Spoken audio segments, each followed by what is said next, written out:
Que le enseñó a vivir del aire. Y el hijo puta se nutre en exceso.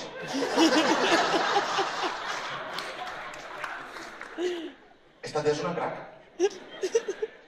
Que por cierto, esta expresión, crack, antes no se usaba nada, ahora se usa mogollón. Todo el rato, crack, un crack, qué crack, qué crack. Esto viene del argot deportivo y ahora se usa mucho. De hecho, recuerdo que cuando se murió Fraga, me metí en Twitter y leo ahí, Fraga crack.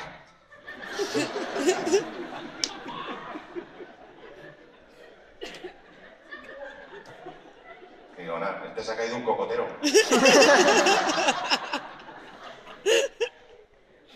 Si hay una cosa en la que nos parecemos hombres y mujeres es en lo que bebemos. Yo, por ejemplo, bebo un montón. Me encanta beber. O sea, de hecho, si hay dos cosas que me gustan en la vida son beber y los discursos del rey. Bueno, y las patatas paja, que unen las dos cosas que me encantan. De hecho, no sé qué pasa, que cada vez que veo al rey, lo asocio con el alcohol. Bueno, y cada vez que veo a Froilán, me dan ganas de fundar un arma.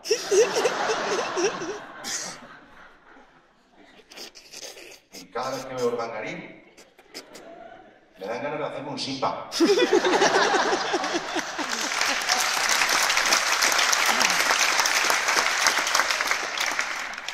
Y cada vez que veo a Marichalar...